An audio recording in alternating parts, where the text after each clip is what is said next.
It's the cold, no,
her If hearing. you lost your hearing, that she'll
Going on? Yeah.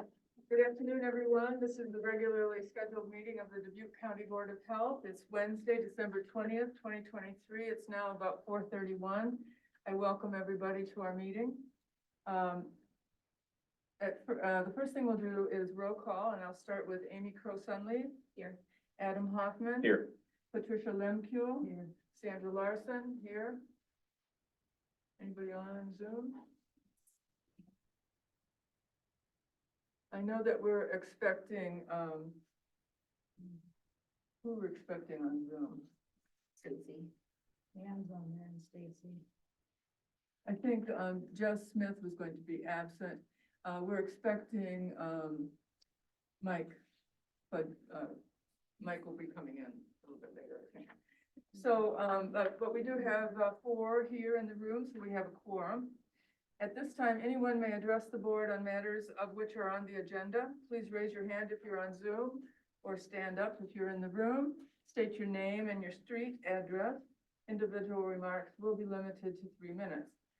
This is the time that you can speak on something that's on the agenda. Is there anyone that would like to speak? Seeing none, we will move on to chairperson announcements and updates. So, it's a little hard to talk with this on. Yesterday, I happened to stop by the health department, and I was so pleased to see that the staff was celebrating Allie White's 1-year anniversary of being an employee here at the office in the department. So she just celebrated her 1 year, and the staff was celebrating with her, and it was just so heartwarming to see, and I'm very happy to see that. And congratulations on 1 year, Allie. I can't tell you how happy I am that you're with us. So. Next, I'm masking tonight because I think it works in slowing the spread of respiratory diseases, and I don't want to miss the holiday celebration. So I encourage everyone to do so if you want to. Next, I want to thank Diane Pate-Freiberger for keeping on it. She is watching things about vaccinations and rates, and she's keeping on us. And I appreciate that, Diane. Thank you for sending the article today. I think it was, I read, it was by Voices for Vaccines. Very interesting article. And I hope you all we'll send you the link. Hi, Doctor. Come on up. Sit anywhere, please. So Dr. P.D. Joseph, another member, is here now too. So anyway, I hope you all get to read it, but there's a very interesting little blurb here, and it's about when did civilization, what was the first sign of civilization starting? And a student asked Margaret Mead one time what it was. And what it was when they found a body that had a healed femur. The femur is the biggest bone in your leg. And so they said that was indication that others cared for this being, helped them, fed them, hunted for them, and stuff like that. So helping others was the first sign of civilization. And that ties in with vaccination. So I hope you all get to read that article.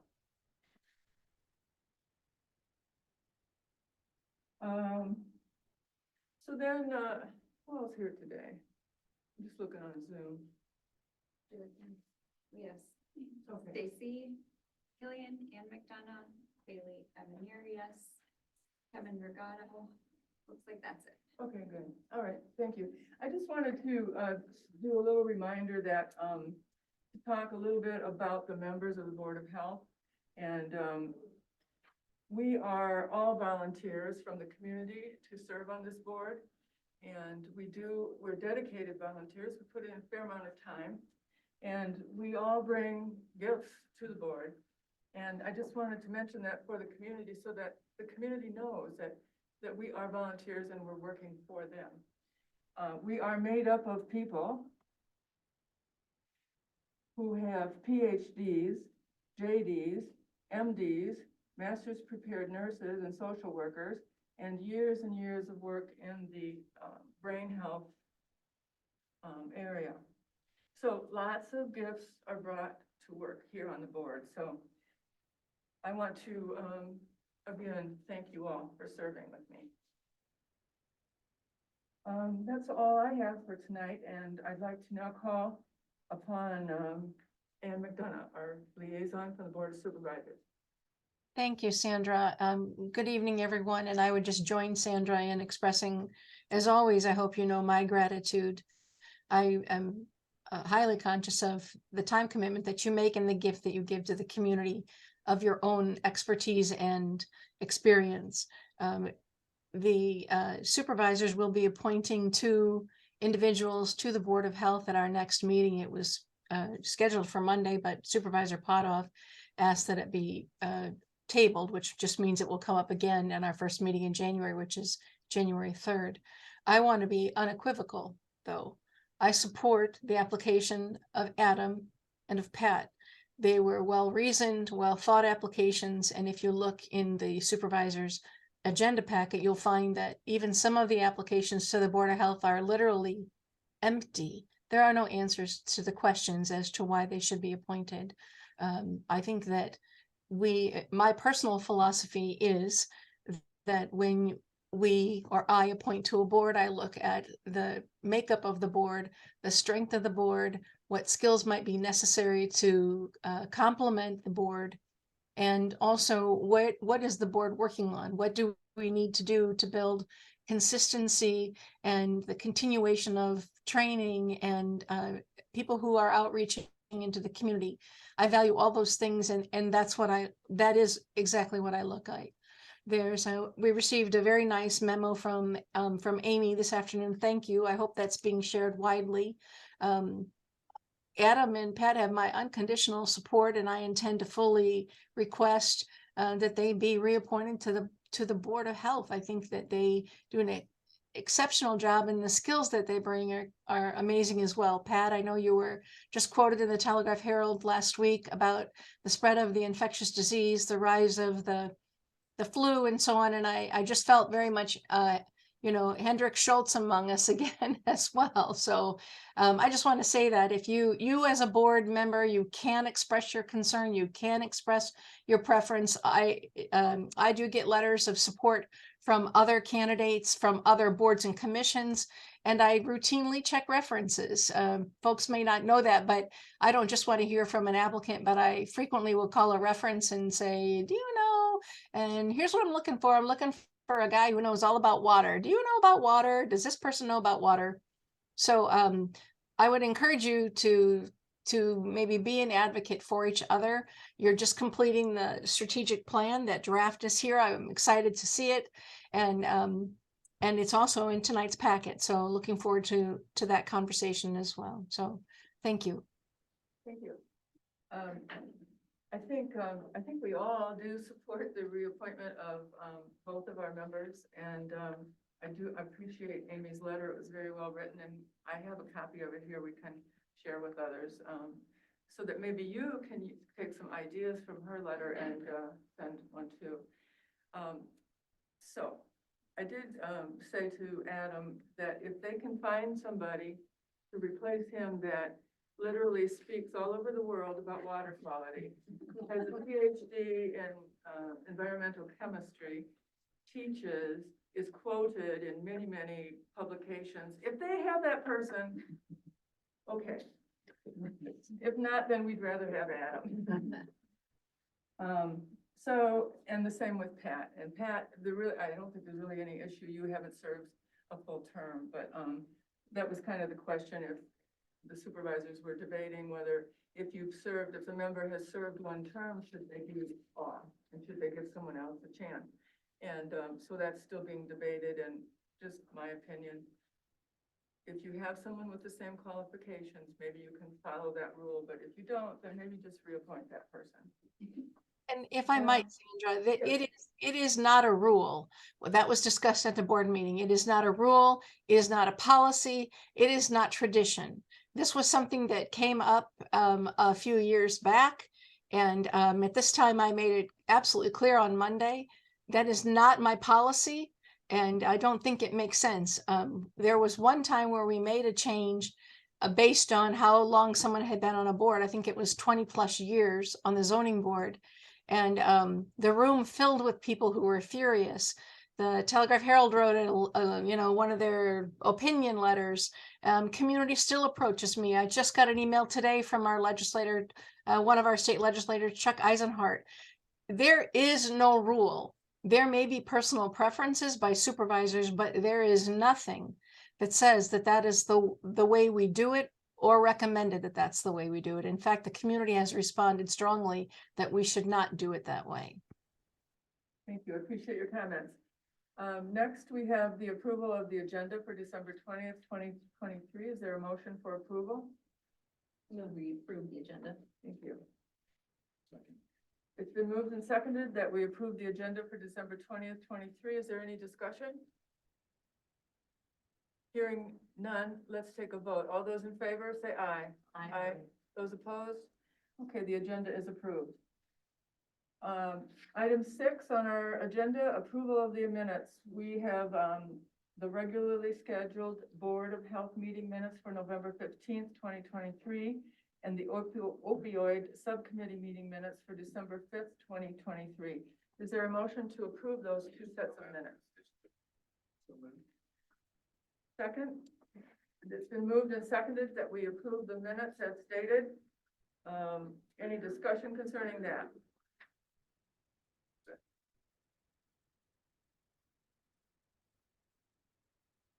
So it's been moved and seconded that the minutes be approved, and there's no discussion.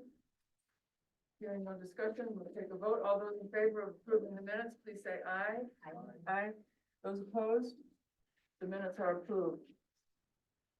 Item number 7, presentations and reports. I'd like to invite Stacy Killian from the DNA for a monthly report. Hi, Stacy. Hi, Sandra. Can you hear me okay? Yes, we can. I was having a little difficulty with my computer. I'm Oh. sorry I'm not in person. Like Sandra, I'm trying to do my part and reduce the spread of any illnesses. We've seen a lot and had a lot from the public in and out our doors down here. So thought it was best to kind of just join virtually and hope everyone can then have a better holiday and not catch anything. So I will definitely be there next month. So a couple things I wanted to point out on our report. First is under our tobacco prevention and control.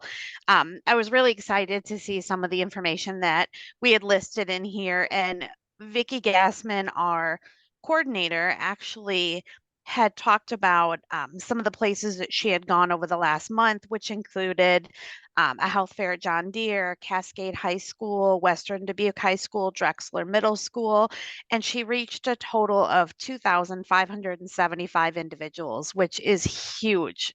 And so it's something I really wanted to point out because I know she really does quite a bit out in the community, but knowing that she's been able to get into these schools and be able to reach this volume of people is something I think that needs to be highlighted.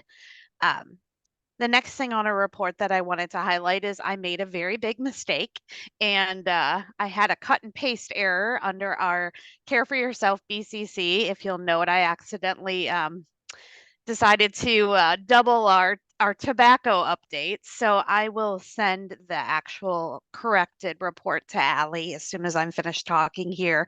But our BCC, we've actually filled 114 of our 180 screening slots. So we're getting up there. And what will happen is if we reach the full 180 screening slots, we can request more. But as of the end of November, we have 114 filled.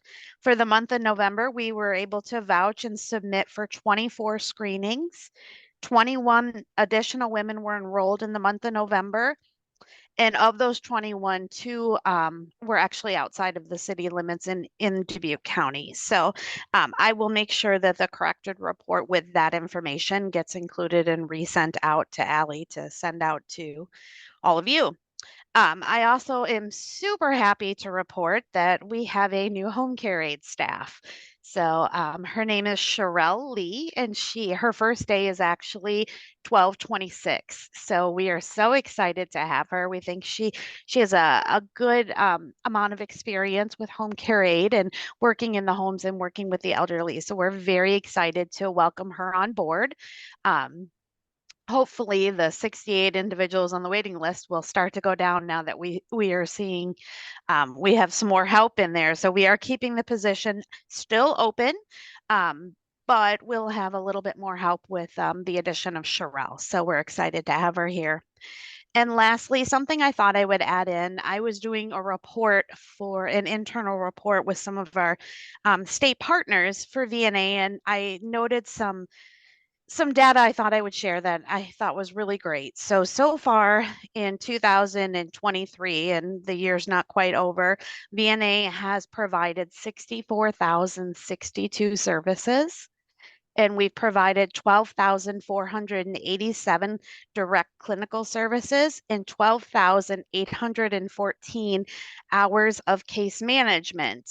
And when you compare that back to 2021, it's a 27% increase in total services, a 25% increase in case management, and a 33% increase in direct clinical care. So when I saw the data like that, I thought it would be great to share. I will have a much more detailed report when we finish our annual report in January and February for this year that will include a lot of these numbers. But I thought I'd share them with you because they are pretty amazing to see that type of increase over the last 2 years, especially as we're coming off the pandemic and we're still focusing a lot of our public health time on that, to know that we've been able to increase a lot of our services. And included in that was a lot of direct training with staff, education and community involvement. We saw at least a 25% increase in the last 2 years in all of those areas. So just thought I would share that with you and give you a little teaser for what's to come when we do our annual report. But so far, I'm very proud of the fact that we've managed all these services throughout the last year. I think that's great news, Stacy. Thank you. The work you do and the VNA does saves lives, and it's very much appreciated by our community. Does anyone have any questions or comments for Stacy? Just one, remind me again what BCC stands for. Breast and cervical cancer early detection program. So it's a lot of mammograms, diagnostic testing, and labs that we can help provide for women who are at risk. Thank you. Thank you, Stacy. Any other questions? I would just say that's an amazing number of people you serve, Stacy. Thanks, Pat. Thank you, Pat. It is fun to get good news, that's for sure. Next, I'd like to welcome Ally White, the Director of the Dubuque County Public Health Department, for her monthly report. Ally? Thank you, Sandra. I guess I'd like to begin by extending a sincere thank you to the entire Board of Health.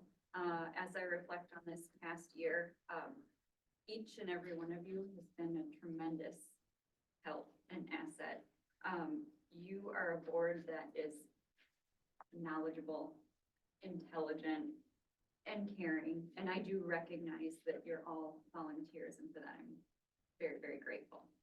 I too would like to show my support of reappointing the 2 members that are up, and have shared that with the Board of Supervisors as well. So, and Stacy, I wanted to commend you as well. Those highlights and the number of people that you are reaching and the services that you're offering on our behalf are invaluable for our community. So thank you. All right, so not a whole lot on my update this month. Under completed tasks, we did have, I had a presentation in front of the Board of Supervisors for the operating budget for next fiscal year.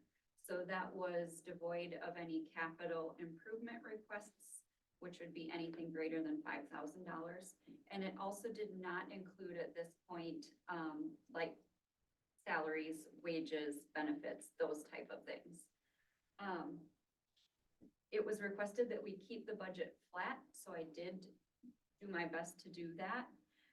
But I wanted to share some deviations from the last fiscal year so that you were all aware of what those were. So we will see a change, and Stacey, you may speak to this, the Wise Woman and Breast and Cervical Cancer Screening Program. I understand at the state level, they changed the programming and will receive less funding next fiscal year because of that. Is that correct? That's correct, because it's actually 2 programs that were combined. It kind of all fell under our Care for Ourselves, Breast and Cervical Cancer, and Wise Woman program. The state made the decision not to apply for federal funds for the Wise Women program. So that has been discontinued, and that's where you see the decrease in funds, and that's at a state level. What their reasoning was for the amount of money that they were receiving. I think the standards that were required under that grant were too steep for the funding allowed. So they made that decision not to do that. We still provide the BCC and the early detection screenings and stuff through that program, and that will continue. And we actually saw an increase in the number of slots this year that will help. Wise Woman was kind of one step past that, where it provided additional diagnostic screenings as well that we will no longer be doing. Thank you. That was a perfect explanation. Can I just ask a question? Is that something that's needed in the county and that we should be looking for other money to provide that service, or is it really just a service that isn't needed? I think it's the best way to answer it. It's definitely needed. It's a service is definitely needed. VNA does and has had separate fundraising to grow a pot of money that helps for anyone that could fall into that category that needs additional testing or that falls outside of the high risk categories such as age. So we do have some internal funding pot that we keep for that through what we call our breast of friends. Okay. All right. Go ahead. Thank you. So the second line item, then you'll see grants to counties. That's another grant that we get to provide our environmental health services.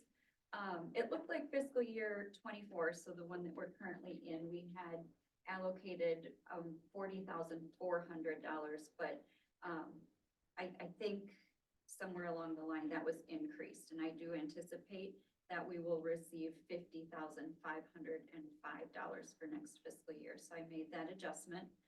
The third item there, I need to apologize in advance. So coordination services. So this is an extra fund should we need to utilize it to address things in the community such as COVID-19.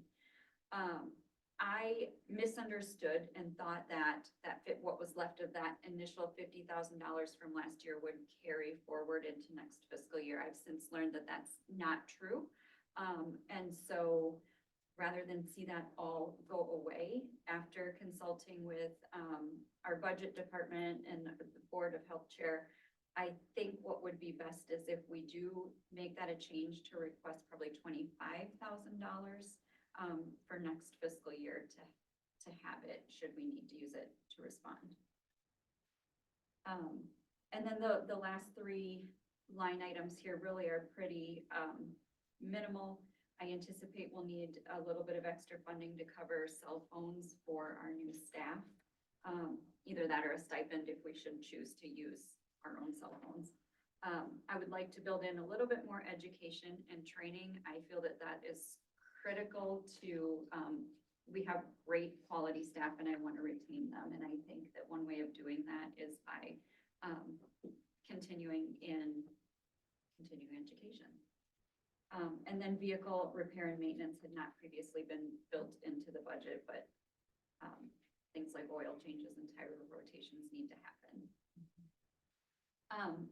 To recap, I kind of looked at the last 3 fiscal years. So you'll see fiscal year 23, the actual, this is my understanding, the actual amount of money that we received from the county was $535,000 and some change. Last year's budget request was, or this current fiscal year's, we requested $722,000. And next fiscal year, I've requested just 700, like just right around 700,000. So again, we're keeping it pretty flat, but again, that does not include any capital improvements, which brings me to my next discussion point here, on our ongoing projects. So, there were some changes at the way the budget is done this year. It was moved up and it was separated into a couple different categories. So the next phase of that, will be throughout January. So we'll need to kind of think if there are things that we would like our department, areas that we'd like to grow in a way that would require funding over $5,000. And then we could make that request formally at the presentation at that point. It looks like the requests are due though by 12/21. That is a typo. Oh, It should say 12/31. oh, but still 12/31. Yes. And do you have, well, we're gonna get to that, I guess, when we go to the budget part on the action item, so we'll talk about it later. Okay, sure. And then just a couple other things briefly worth mentioning in communicating with some other counties when it comes to preparedness for public health emergencies. We would like to collectively work towards being kind of proactive in establishing relationships with facilities that we could partner with should the need arise, whether it be a natural disaster, a pandemic, whatever the need might be, kind of like an all hazards type thing. We discussed that with the incident management team today. I think we got a lot of positive feedback, so that's something that we will likely move forward with, just getting some MOUs with one in each, at least one location in each township. And that's memorandum of understanding. Thank you. Yeah. Yes. And who would you be doing that with? City clerks or mayors or?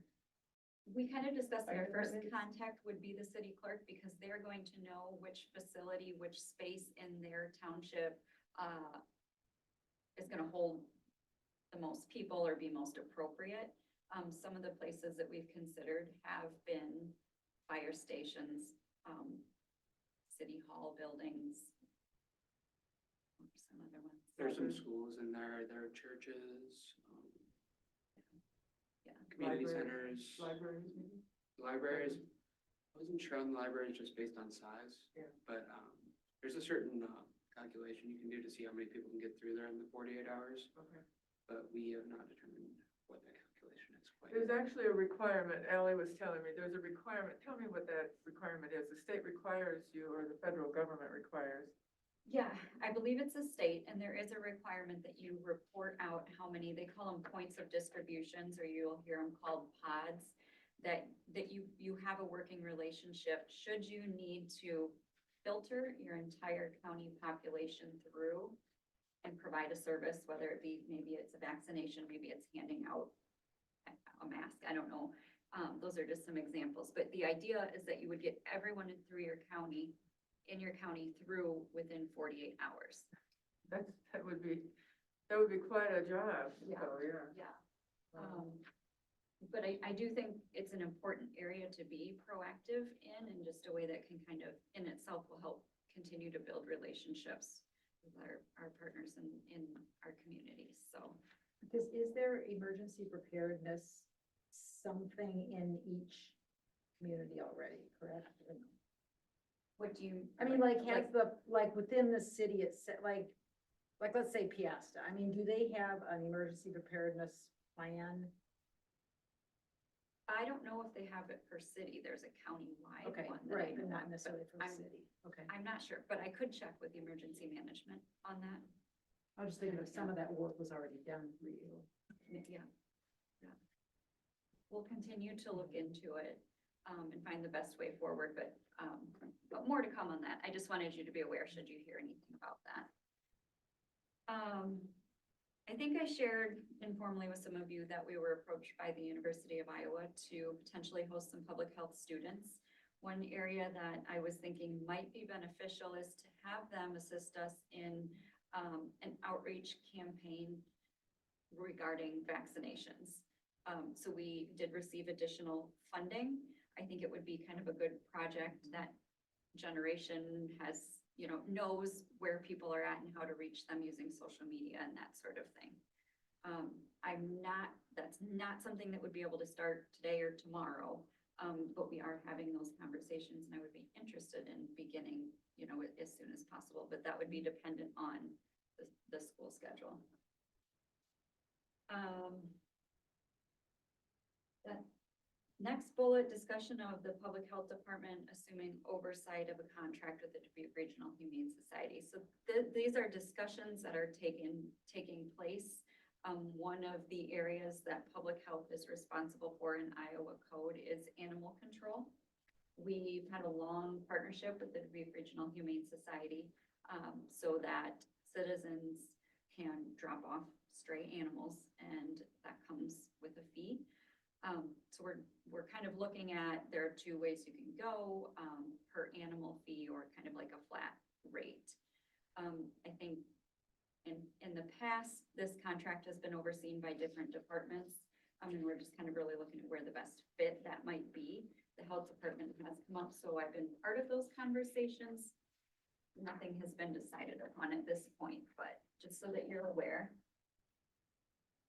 And then finally, real quick, I had shared a couple months ago that our service area, our emergency preparedness service area, was looking into an initiative for Stop the Bleed training.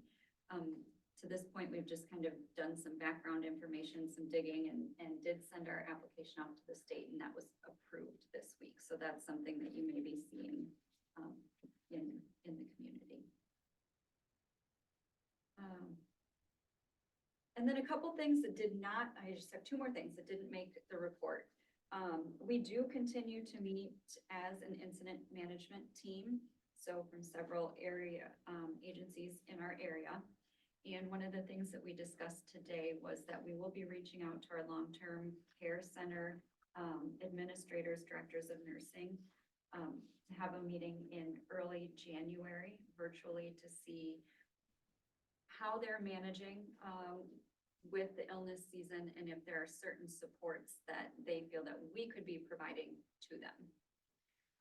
So that's on the horizon. And then also coming into the holiday season, we worked pretty hard today on some advertising, marketing, outreach, I guess you would say, on different avenues. So maybe the radio, social media, we worked with the TH, we're looking into signage, but just encouraging vaccinations when it's appropriate, masks when it's appropriate, testing when appropriate, and most importantly, I think the overarching message we want to get out is that if you're sick, whether it's mild to severe, you need to be really staying home. it's unfortunate, I know, but I think it's essential. So those are a couple of initiatives that we're working on. With that, I'd offer questions. Excellent report. Thank you, Ally. Any questions or comments from the board? I just, I did look at the ordinance about the dog issue, and it does say that, it does specifically say that the Board of Supervisors are hereby authorized to contract from year to year with any pound or animal shelter, et cetera. So the Board of Supervisors will be delegating it to us if we choose to take it on, I think.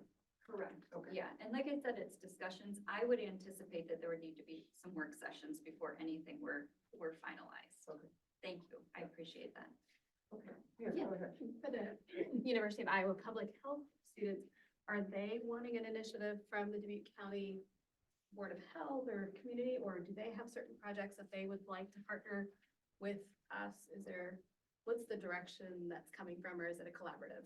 So, I was approached by them because you may know, I think I've shared before, but you are newer. So Noah was a public health student who, did, would you call it an internship? Yep. With an Yep. internship with us, and then resulted in him coming on full time. I don't know that it's always easy for these places to find clinical sites, and so I know we had a positive experience. I feel like the University of Iowa did as well, and so we're just looking to continue that, but there's no direct cans of that. Does that help answer your? Yeah, I think I was just trying to figure out if they had approached saying that they wanted to partner with us, or if it was anything formal, I think is where Like clinical site preceptorship type work, yes. And sort of, they're looking for any kind of public health experience, basically, so that they'll do kind of what we want them to do or what you want them to do.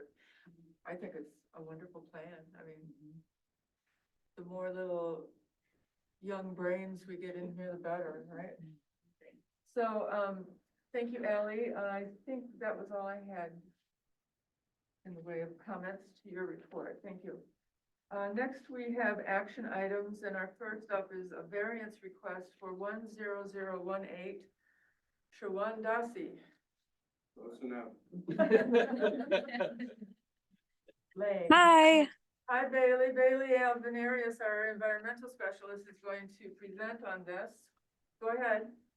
Yes. So this month, Noah Doherty and I visited the vacation home that's owned by Dave Harrington, located at 10018 Shaughnessy Drive. We located Dave's well and his neighbors that are located right next to him on each side. Address is 10000 Shaughnessy Drive, owned by Jerry Ivan, and 10042 Shaughnessy Drive, owned by Brant Schuler. So Dave is requesting that the Board of Health grant 5 variances in order to install a new septic system that meets the Iowa code. Because there's nothing currently wrong with his, he just wants to bring it up to today's standards. So he's just trying to be proactive and bring it up now. So the 5 variances, the first one would be 10042 Shaughnessy Road, owned by Brant Schuler, is requesting a 90-foot versus the required 100-foot from the new proposed septic system to the well. 10018 Shaughnessy Road, owned by Dave Harrington, requesting a 70-foot versus the required 100 from the new proposed septic system to the well. 10000 Shaughnessy Road, owned by Jerry Ivan, requesting a 90-foot versus the required 100-foot from the new proposed septic system to the well. A 10-foot variance from the property line to the proposed well. And that would be for Jerry Ivan's property. And then a 10-foot variance from the railroad's property line to the new proposed septic system. And I'm going to turn it over to Ken Beasing and he'll be able to explain the different alternative systems. Bailey, before you do that, did you have a recommendation for the Board of Health? I do, but I'm going to let him speak first. Okay. Okay, thank you. Thank you, Bailey. First of all, I got something additional that I want to pass out to the board. And the reason I'm doing this is because when I went through the most recent, when I went through that detailed information that you're going to be seeing next up on your screen, I came to the conclusion that, wait a minute, I didn't show you exactly what a leach bed looks like. And so I have that here on another project that is similar, so you can get a better idea of what it is.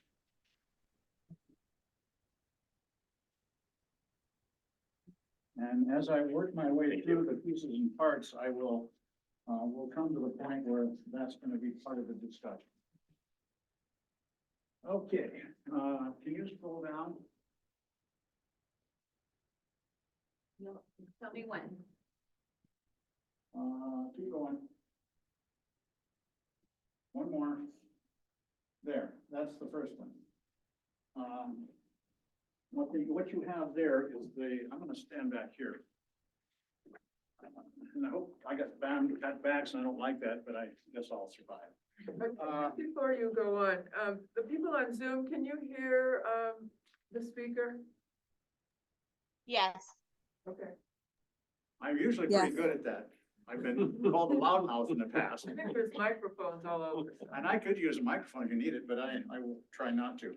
Okay, the first thing you got there, and it's sideways, so I'm looking at it a little easier, is the location of the three homes that we talked about, and Dave's is in the middle. And Ranch Schuler is to the north, and Jerry Ivans is to the south. You can see that they're very small lots. They were that plat for that Sean Dossie property was originally subdivided back in 1945, well before any of the rules and regulations that we have now exist. And what they did is other than Brad Schuler's lot, which is to the north, they sliced them up into 40-foot sections, and then Dave's home was built in like 1980. But Brant's was built in like 1900. It's a little cottage.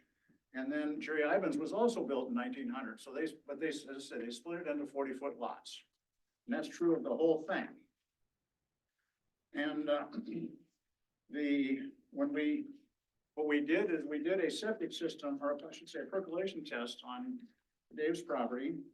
And the percolation test passed very well.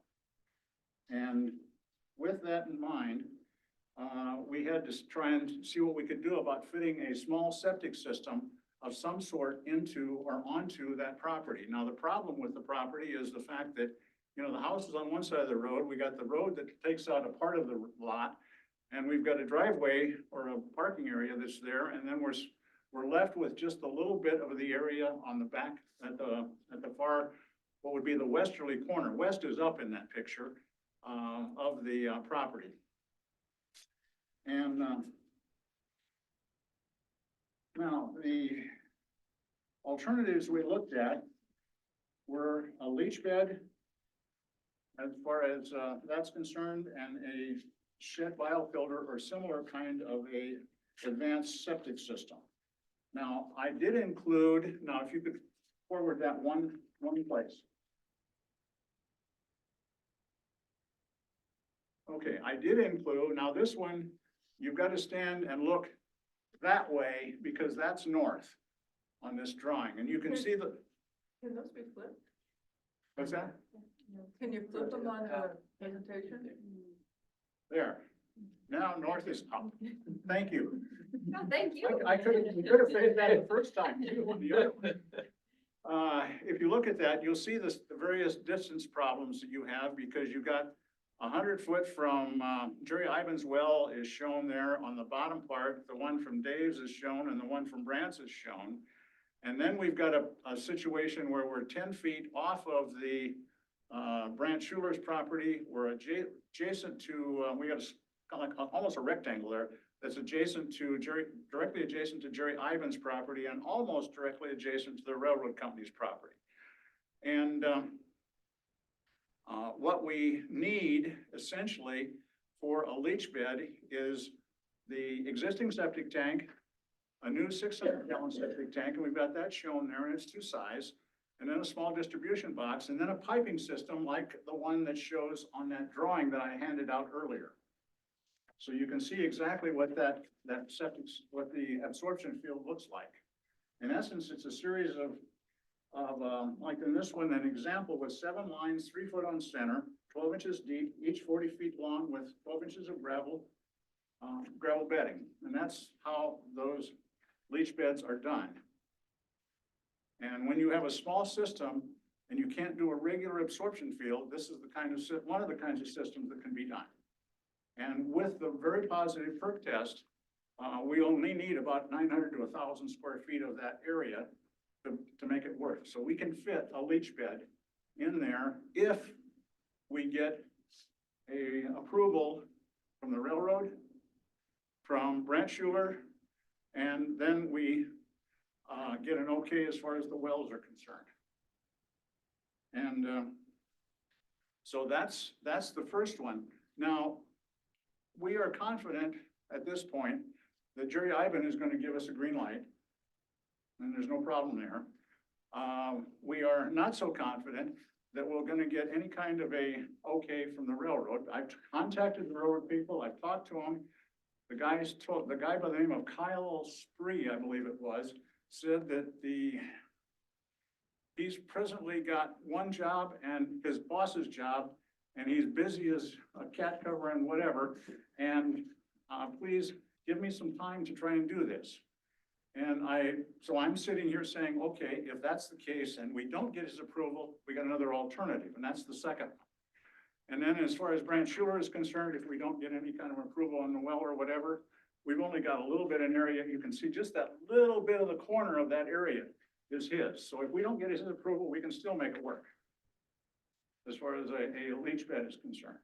So that is the first alternative of the other two that we're looking at here. And it is kind of like showing you what it's about. Now, if we can head to the next one, which is the second alternative. Okay, now this one, and it's going to take looking at this picture and the following ones a little bit to see what they are. But in essence, we're doing the same thing with the septic tank, except this time, instead of going to a distribution box, we're going to a 36-inch diameter pipe that's going to have a little pump in it. And its liquid's going to go from the septic tank into that pipe. And it's like a manhole. And the pump, as it fills, the pump will pump it into what's called a shed biofilter. And we use this as an example. It can be a shed biofilter, or it can be some other similar kind of a alternative treatment system. But this is the one that looked to me, assuming the money works, was probably the best system for it. And the shed biofilter is nothing more than a little building that's going to sit there sitting on a bed of rock. And the liquid goes, now I'll explain how that works a little later, but the key difference here is now we don't need the railroad. Because you notice I got the 10 feet there still reserved where I don't get into their area with that system. So I mean that's kind of the real difference in it. And we don't know right now whether we'll get their approvals because they're a big company and bureaucratic. God only knows they may not do it. I don't know. Now, let's go to the next one. Okay, can you flip that one too? Oop. Keep trying. There we go. What this is this is a company that makes the shed biofilter. And then go to the next one, please. And this is go up just a little bit. A little more. No, other way. There. Now, to give you an idea of what this is, it's a little shed, little building. It's like, I don't know, 8 by 10 feet. And inside that shed is the pipe's coming into, from the pump comes into that shed, and it sprays the liquid from the septic tank over the top of the media filter that's there. It's called a filter foam media there. And as the liquid dribbles through there, it has bacteria on it, and it eats the BOD, and the suspended solids are separated out, therefore doing the cleaning. And then the liquid will go down into the bottom, through the bottom, and spread out into the rock bed that's down below. That's how the system works. And it's been approved via the county and the state, so that should be no problem in using it, because I think there's 1 or 2 of them that are here at this time. So that's essentially the systems that are working and what we're looking at. And the reason there's 5 of them is because we have an alternative with the railroad. We don't know the answer. So that's kind of where we are. So we're hoping to have an approval from everybody, but if we don't, we can still proceed with something that works for Dave and his wife. Any questions, please? Of course. Sure. Of course. So I understand that this house was built as a 1-bedroom, probably fishing shack.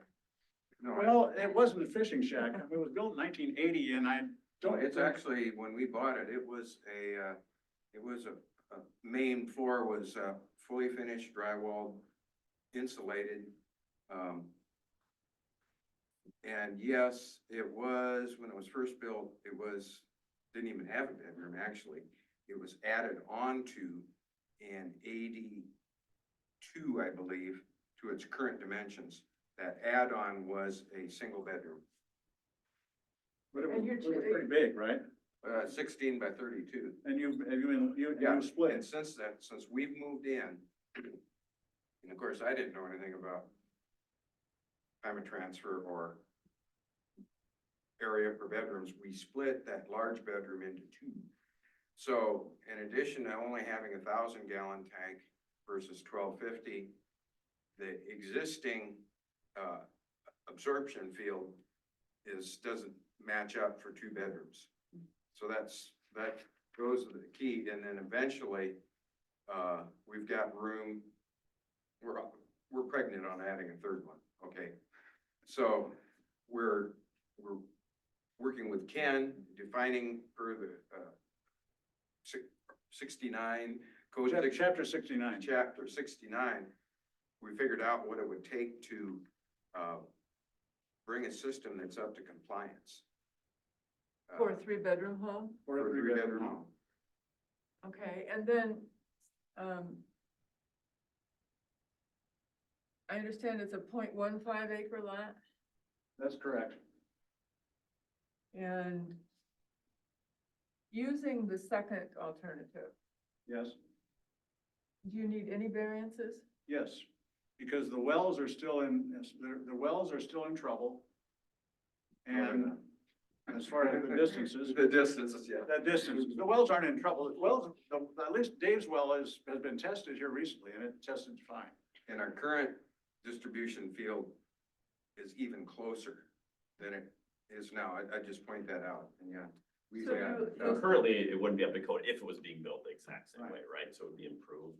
Yes, So Yep. you would still need, with the second alternative, you'd still need a variance We affecting Brett Schuler's. Yeah, we still need the 3 well variances, and we need the Jerry Ivan distance variance from the 10 foot of the property. But we don't need the railroad variance. And which neighbor do you have permission from? We have permission from Jerry Ivan. Okay, and so then the other property, you do not have his permission? We have not gotten permission from Brant Schuler with that well situation yet. But as Ally, if you can slide down, you can see I'll show you on here. what I'm talking about. The other way. There's the building, by the way. Okay, Keep you going tell me down. when When? and turn it. Okay, please do it. All right, you can see it right here. That line right there is the 100-foot line from Branch Schuler's well. So I am only, that part of it is the only part that is in trouble with the variance. So I mean, if I chop that little piece off, I need like, I still have enough room in here. So if you don't get this one, I can still make this work. And if you go to the other alternative, So you don't I need got the his same permission. thing. You What's don't, that? you still need a variance, but it wouldn't really affect his property, is that what you're saying, or what? What I'm saying is that the rules are 100 feet. Yeah, And I'm looking to do this where I'm trying to get as big a square as I can in this. And that was just worked out to be like 5 feet or whatever is there. right. Have But you if I have to, we can ignore it. had, what do you mean you can ignore it? We Why won't put ignore it? any I mean, drainage in that I area. don't have to go into his property. It's not an absolute necessity. But you're gonna be too close to his well, no matter what. Yeah. Yeah. But Ken, in a perfect world, if railroad says yes, could you still do alternative 2 and shift it farther down to get out of the way? You know what I mean? Because you have this one not set up against the line, assuming a railroad says no, but if they say yes, can you just shift all of that west? If the railroad were to say yes, I could shift this down and not have a problem with Branch Schuler's well. This will be less So variance. that, to answer your question, that can be done. Does that, Yep, yep. everybody follow me on that? Yeah. And, so have you talked to, Mr. Schuler and, I have not. I know Brand. I don't know. I've spoken to Brant, I'm sorry. about getting, a variance on the 10-foot setback from his property line on the construction, and he's declined. Mr. Jerry Ivan has said he'll sign whatever is necessary.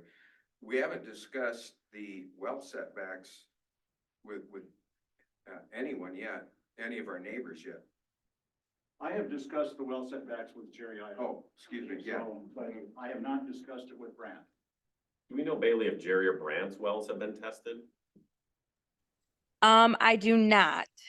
I do actually believe that the one to the right, I don't know which one that was. 10042, That's Brand Schuler's. I believe that one was tested. I couldn't tell you off the top of my head what the results were, I also Um, think but I do have a recommendation if we're ready. does anyone else have questions before we get the recommendation? Go ahead, Bailey, we're all ears. Okay, so I recommend that you approve the 5 variances contingent on getting written approval from all parties. And if approved from the railroad, then go with alternative 1, which would be the leach bed. And if you don't get approval from the railroad, then you would still need written agreements to say that Jerry Ivan is okay with the leach or the septic system being on his property line. So if they can get approval from the railroad, I would go with option 1, which would be the leach bed. Okay, thank you, Bailey. Does anyone know, which alternative, is safest, as far as water quality? And, cause the reason I'm kind of concerned is we're on the riverbank, aren't we? Sort of? Well, yeah, the backside of Dave's lot is on the Mississippi River. Tallahassee Slough, but yeah, it's part of the Mississippi waterway. Okay. And, there are, how do I say this? 25 or more homes or cottages. Am I about right in that number? Yeah. Brant's is the most northerly one. And then as you come south on Shaughnessy Road, there's probably 10 to 15 to 20 or maybe 25 homes, or some are full-time homes, some are cottages as you go along there. And I mean, if past is the kind of thing you see a lot of cottages these days that are converted to full-time homes. I can remember an area in Michigan when I was first graduated from college some 40 odd years ago, where they were all cottages. Now they're all fancy homes. And the lots are no bigger. Just to add maybe some information, if you're not familiar with that area, all the cottages are on a ridge. And it's very high. As far as floodplain, we're not even on the FEMA maps. And so the top of this ridge is where all these cottages are. And there is probably a 30-foot, ours has a 30-foot, about a 20-foot elevation drop, very sudden down to the river. Then as you go to the back where we're at, you also have a very steep elevation drop. So the houses are sitting on essentially a natural dike separating the back area where we would be doing this from the river. Now, as far as percolation from, that back area is the only area most people haven't put something in. As far as the chances of percolating through that hill we live on, I'm gonna leave that up to the expert. Well, I'm not an expert. I darn near flunked geology when I was in college. But I will say that the groundwater, and Ally, you may be able to, may know something on this. I don't know if you do. The groundwater generally runs from the northwest to the southeast in this area. And Dave's well is it passed, and Bailey was saying that she thinks that Brent's well was tested, and I would assume it passed. So I guess from my standpoint is, in my experience, we've got others that have been there, and we got to keep testing them. I agree to that, but if we've got, because we got to be proactive. But this is what is needed to bring Dave's system up to today's standards, number one, and a system that does fit and work within his very small lot. Just one more clarification, if you need it. I don't know what you were talking about, safe in terms of the river and that type of thing. As far as percolation of the river, the elevation of the area that we're proposing to put this in is 3 or 4 feet over the 100-year floodplain. Now, last summer it was underwater when the river was at 24.4 feet. Yeah. But it's from a, I guess you'd say, a surface percolation upward standpoint. I would say that's pretty slim based on the elevation. Okay. Do you live in this house full time? No, probably our main home is in Cedar Falls. We are there 7 months a year, and of those 7 months of the year, I was trying to do the math. We're probably their equivalent of 5.5 to 6 months a year as far as living there full time. But our kids, someday someone's gonna buy it, and we don't know how they're gonna use it. And I wanted to get a system in that would support full-time use of the water system and the waste system as defined for chapter 69 for 3 bedrooms.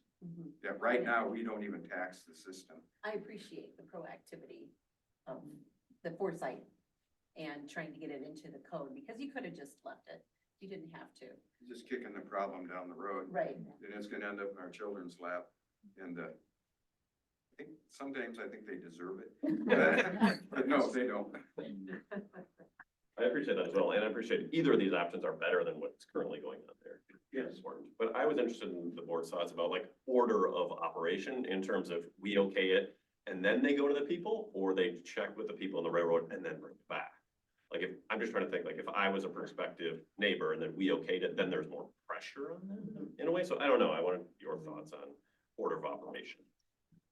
That was my thought too, Adam, that if we approve it saying you can do this with your neighbor's permission, it's gonna pressure, I think it would put pressure on the neighbor, maybe. So personally, I would prefer you came to us with their permission in hand. I agree. That's just my feeling, but, Well, we're gonna need I it think sooner or was later. that Bailey that said that? yeah. Okay. Yeah, I Well- agree. I would get their approval first. Okay. And even with approval, personal preference, alternative two where you could shift it would be nicer because it would remove it from Mhm. potential, I mean, you would, need less variances, you'd meet more Yeah, I code would, that way. let's say, if I could shift if I did the shed biofilter and I shifted it just a little bit to toward the railroad, I would be out of Branch Schuler's 100-foot radius. Right, that'd be better for everyone. Just Likewise, if the railroad would allow us to build up to their property and then return it like it wasn't even there, I'm grousing here, but if they'd allow us to have, to construct to the property line, we would have, I think, enough area even for the leach bed, because leach bed doesn't. Oh, yeah, that's alternative one. Yeah, and so if we can get the 1,000 feet, and we only need 900. I think it's 950 is what we need. So Yeah, we okay. can, that little corner of Branch property is, we can stay out of. Either way. No, if the river is up over your property again and that shed, and you've used the shed system, is there any issue there? We would set the shed up so that it would be, I don't know for sure. I'd have to see how the shed is constructed. They mentioned that, I think it has some kind of a foundation around it that will give you a little more river elevation before it flood the thing. Yeah. But, I don't know that's where we were concerned as far as, 100-year flood. I know the county won't allow foundation buildings within that, which is that, 608, I think. Yeah. The one thing I would say is that shed is, well, you can scroll down and you can see the picture of that.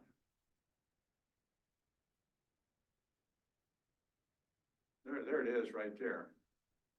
And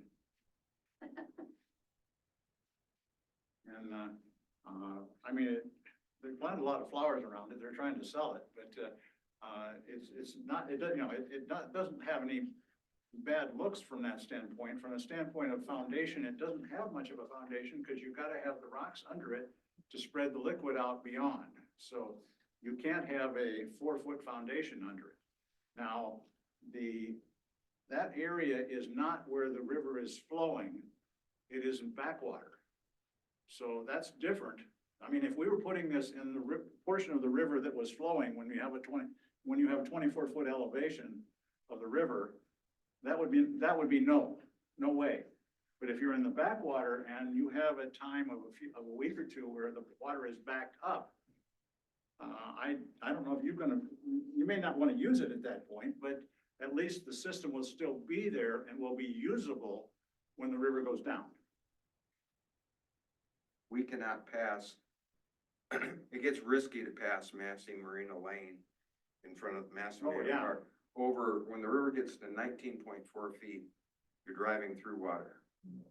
People with big vehicles will do it, but the grade, where this thing would set or the leach bed would set, it would have to be at, I think, 22 feet before you know, which is way over the 100-year flood. Before that, 22 or 23 feet before that area would actually have water over Not to be a pessimist, but it's probably coming. Yeah, I mean, I work with that Yeah. stuff. And I've seen, you know, 500-year floods in the next 10, you know, in the last 10 years in Yeah. various places. And I was just like, oh my God, the engineers in the old days got this wrong. Or the world's changed, one or the other, or maybe both. Okay, well, thank you so much for your presentation and the time, and thank you, Bailey, for your presentation. Board of Health, is there a motion? Are you suggesting maybe we table it until we get the, I haven't suggested anything, but what are you suggesting? well, I would suggest we table it until we get the letters from the neighbors that they're okaying this. And hopefully the railroad, but I wouldn't hold my breath that they're gonna get back to you anytime soon. There's no real urgency. We are, I'm proactive, used to do it for a living. There's no way even if we had a package right now, we would start until next spring when things dried out. We just wanted to, I guess, move forward, which steps, which parts of the process we could to have them in place. I don't see any problem as far as Jerry, Ivan, he's already given us a variance to build this thing up to his property line. And the well, I'm going to say as far as handling Brant Schuler, we will just, our next presentation he won't be in the picture. That, you know, that's probably a good alternative. So you would go with, alternate, if you get the trains, railroads Right. We permission. go to an alternative that misses that Yeah. little crescent Okay, of radius from his well. all right. So I there's, mean, does that Yeah, sound reasonable to you, Ken? so I think you made a motion to table until we, get, written permission from the neighbors. Is there a second to that? Is there any further discussion? Yeah, just Yes, to go ahead. clarify or to state a point, because I think, you know, with what I understood Adam saying, I agree in terms of order of operation. I think it's, and I appreciate the fact that you all are being proactive is what I hear here. This isn't, you know, something that's already been committed to that you're coming in trying to get done tomorrow. And I like the idea of you being able, I just think it's a good neighbor thing, right? To go to them and give them deference to say yes, as opposed to going to them with, we already asked somebody, an authority to give us a yes, now you're in a position to say no. I think is the better order of operations to what you said, but we're also sending them out. I guess the point of discussion for me is, you know, to be clear in the message we're passing on, we're inclined to vote this up or to approve it if these things fall in place, with them getting the approvals that they need and sort of a preference for the alternative where the railroad property approves. So, I mean, I just want to be clear in what we're sending them out to act on, so that if they come back with yeses, right, then we don't say, well, here's another thing, right? I mean, I think we're all agreeing we'd be inclined to approve this with those contingencies. Just ask, I was gonna have a follow-up question. We get that, right now we have verbals. What, are there specific forms or legal documents that, or letters? I mean, I want to make sure that, you know, if we get it, you're confident and comfortable with it. And, I guess the other question is, when we get it, do we have to come back and put this in front of the board, or will you have the information and then go to it and say, all right, Tim Deasing and the Harringtons met our requirements? You talk about an order of process. Yeah. We have to come back here. You would, it would have to come back before the board, and it would have to be put in our agenda and Okay. published, and so the public knows. What was The first written. point that, yeah, The written- chapter 69 says in theory, a mutual easement signed and recorded if it's a property line issue. Okay. That's what it says officially in 6. All right, as far as the, variance, as far, on Jerry Ivan, that he's the only one, that, and And maybe the railroad. no, the property line one would also be that easement that he had just referred to. Mhm. All right, well, we can get those, and then whatever, Doc, I guess the last question really would be, as far as the radius setback from Jerry Ivan. If he gave you a written document signed, I don't know that that needs to be a written document that's signed, but I could be wrong. I mean. Yeah, I don't think it says it anywhere. For the distance of the well you're talking? Yeah. Yeah, I don't think it says anywhere. Just a preference But it so would that we know, that the neighbor has approved it, so Okay. it's better. I mean, we can certainly talk to him, and if he says no, I think we've got an answer on what we can do. Mhm. Right. You'd need And it, Dave? Mr. Ivan would sign it and the other Mr. Schuster or whatever, yeah. Okay. And Dave, I can follow up with you tomorrow, and let you know everything that you'll need. thank you, Bailey. So I think, board, are we inclined to approve it? I mean, in my personal opinion, it's such a little lot. It's a hard lot to have a 3-bedroom house on, but you're kind of grandfathered in, I suppose, because it was platted so long ago. It's not ideal, and I'll just tell you that, according to the Iowa Administrative Code 567.69.22, provides that variances to these rules may be granted by the Department of Natural Resources or the Board of Health if we're provided with sufficient information and that substantiates the need for it. And then we have to determine what's the most proper action to take, what's the most reasonable action to take. So we want, when you do come before us, we want the safest for our water quality that you can come up with, and that's reasonable. So I think we're inclined to approve it.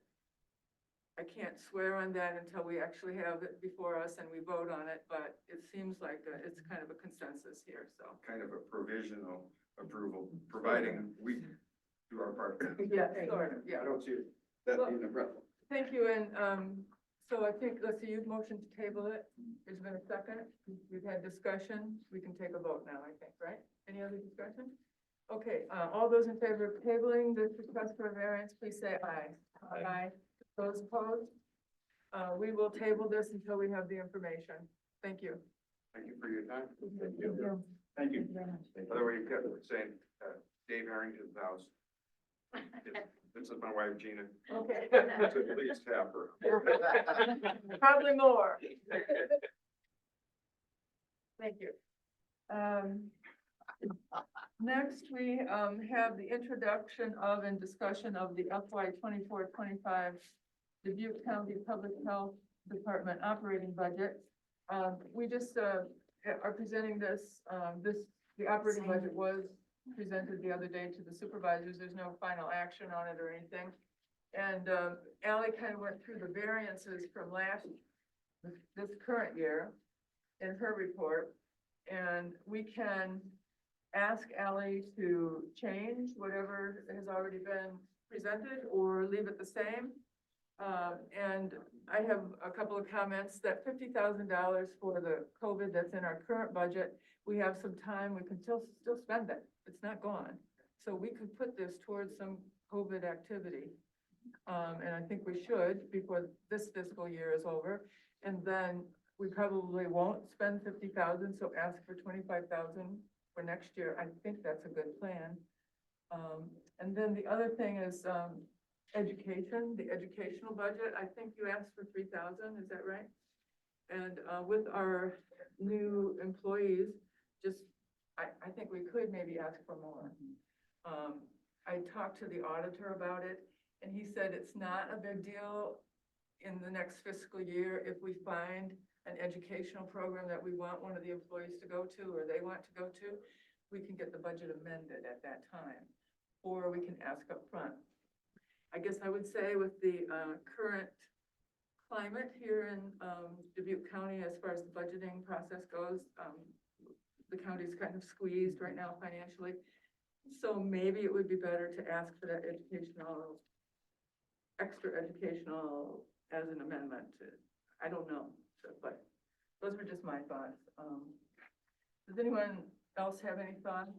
When does the, COVID, money have to be used by? Is it by the end of the year? It would have to be used, we have 50,000 right now in there, and it would have to be used by June 30th, I think, so Oh, 2024. Okay. Does it have to be used for strictly COVID-19 or could it be used for respiratory illnesses in general? COVID-19 plus RSV plus flu. I would need to double check and get back to you, but I would be inclined to think that it could be used for others as well. It's not like it's a grant where we have. It might just be COVID.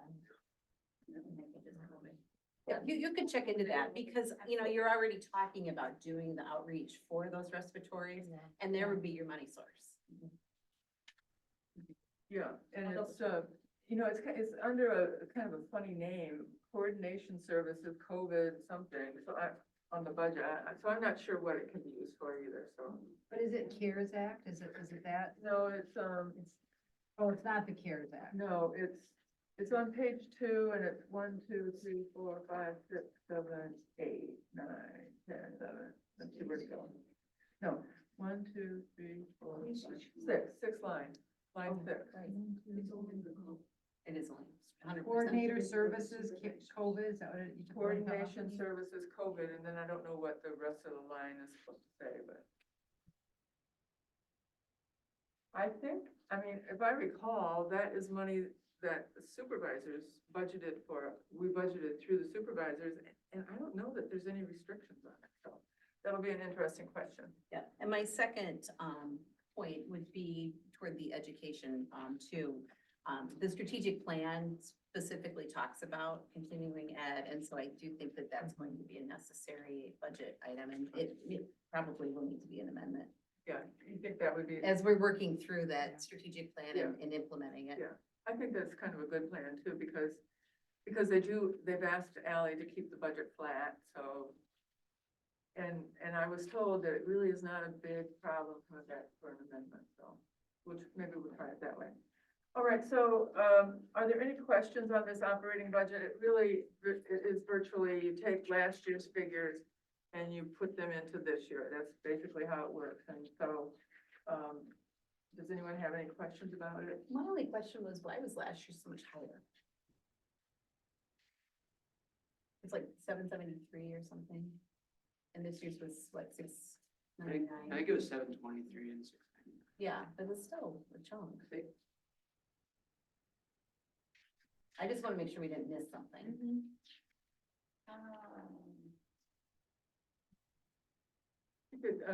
Why don't you review those numbers, and then maybe you could send us out an email. This budgeting thing is so confusing because it's a governmental budgeting, and there's a fund in there someplace that it's a grant from the state. It's a huge number, but it's not money we can ever use because there's certain specific, I don't even know what it's for, but it keeps showing up in our budget. It looks like we have $500,000 or something, and it's something we can't use. So, I mean, that could have been adjusted. I remember vaguely Stacy talking about adjusting that last year, so. But we Or can, maybe it was a wise woman too. Maybe that's what it was. it could be that wise woman. There's a decrease there, yeah. If we're taking out the 50,000 or half. Yeah. It's really not, it wasn't really cutting any of our programs, I know that, so. Right. But just check that for us, and maybe you can shoot us an email. Yes. Okay, so I think, I don't think I think you kind of understand, maybe we should have a motion. Is there a motion about, whether Ally should ask for $25,000 in the operating budget for COVID and or respiratory infection types of things? I'll make that motion. I make a motion that Ally ask for $25,000 for the COVID and or respiratory actions for the next fiscal year. Is there a second to that motion? I'll second. So, but we're gonna say COVID and we're not just gonna That's what I would contain it suggest. to COVID. And I'll second that. Any discussion on that? Either way, we're gonna look into this year's 50,000 too. And Yeah. it might be Yeah. a mute point. It might be, yeah. Yeah, So this is in addition to the 50 for this year? we have 50 already. Right, so it would be on top of that. It would be- requested. It was, if we don't use it, it just goes away Okay. unless we ask for 25,000, unless we ask for more. But we are going to use some of it. We have a plan, so we are gonna But use if some, we ask for the 25, does it come from the balance of the 50 or is it a new pot of it's a money? new thing. I think it's a new thing. We're asking for half as much, that seems fair. Then we also. I know, it's a bargain. Right. Any further discussion on that? Hearing none, all those in favor of, adding to the next year's budget $25,000 for respiratory and or COVID actions? Say aye. Aye. Those opposed? Hearing no opposition, then we would like you to let the supervisors know that, Ally. And then, I think there's a consensus here that we will ask for more education, expenses for the staff as it comes up. So be looking for next year, fiscal year, look for a good educational program, maybe in Hawaii. Or retreat. Yeah, board retreat, that would be it. All right, so I think we're finished with that. Next, we have the appointment of a nominating committee, and I did ask 2 members if they would serve on a nominating committee for our next year's officers, and they said they would. So Patricia Lemkule and Amy Crow Sunleaf will be the nominating committee. And they will be coming to you board members and asking if anyone wants to run for an office. And please, I encourage you to do so if you feel like it. And we'll have elections next month. And hopefully have a full board next month, so we can have elections. Okay, next, we're gonna talk about the 2024 meeting calendar and work session discussion. And what this is about is, we're required by the state to meet 6 times a year. And we increased it to every month. It increased, I think, during COVID, maybe. It was Every 2 weeks. It was every 2 weeks for a while, yeah. That was before I was on the board, so. So now, we had some discussions, maybe we don't need an actual Board of Health meeting every month. Maybe on the alternate month, we should have work sessions to deal with, I don't know, issues that come up, working with partners, trying to build the partnerships, some educational programs and that type of thing. So this is the time for discussion about what you guys on the board would like. And I also would like Ally's input as the executive director, because believe it or not, she does depend on some of the stuff we do at this meeting, so. That's where my head is at. I mean, this kind of came up when we were talking about the opioid subcommittee settlement funds, like what do you need, right? And so for whatever reasons, we've gone into a month to month with COVID or whatever was the impetus before, for that. Certainly, I would think that board members would be okay with backing off, but if that's taking away support from you because there's something that you look forward to that brings a value to you on that cadence, then, give deference to, I would give deference to sort of, well, what do you want from the board? Your turn. I appreciate that. Thank you very much. So, since we last met, I've been doing a lot of thinking about the reasons that we do meet and the benefits that come from it. A couple of things. One, I know the variances were mentioned. I do think if only for that reason, that the monthly meetings, are beneficial. That's one reason. The other reason that I think, you know, like with the budget thing that came up. So our department is unique in that things come before the board. And the way that the budget timeline came about, it was a very quick turnaround and we didn't necessarily have time to get that budget together, get it approved by the board and get it presented. Whereas some other departments can just, you know, they do what they do and then they give their presentation. I'm very fortunate to have the support of the board and rely pretty heavily on it and your expertise. So for those two reasons, my preference would be to continue to meet monthly. I also recognize that you're volunteering your time and some of these meetings get very lengthy. So, But the purpose of the board is also to support your work. So if it's not, you know, if that's what's needed, I think that, you know, we would go with what you need, would be my thought. If the board comes together monthly, I just heard the option or a possible alternative be that we officially meet 6 times, but in between, we meet every month and the meetings in between, can we meet as a board without it having to involve public notice and? No, it'd still have to be published as a meeting, basically. So even if it were a work session of sort? Yeah, Okay. yeah. And just because it's a work session doesn't mean we couldn't have a mini meeting, you know, a 20-minute meeting with variances or updates. I just personally think most of the updates we get are the same pretty much from month to month. Not a whole lot changes, but there's a whole lot of outreach and education that we could get in a work session that we can't get in a meeting, because if we have a speaker, they get 5 or 10 minutes. We can't really learn about what's going on in 5 or 10 minutes. That's a, you know, Cliff Notes, Spark Notes. I don't know, is that still a thing for you guys? You know, I know Cliff Notes. You guys don't know what that means. I don't. Spark Notes, it's a Spark Notes thing, whereas we need the unabridged, maybe, version at times. I'm wondering if we could do sort of a modified plan and do 6 meetings, full meetings a year, and on the alternate month, try to keep the meeting part short and have a program. So, I mean, actually have a meeting, but maybe not give verbal reports that month, just have the written reports. What do you think about that? And then we could dedicate the last 45 minutes or something to some sort of work session or program or.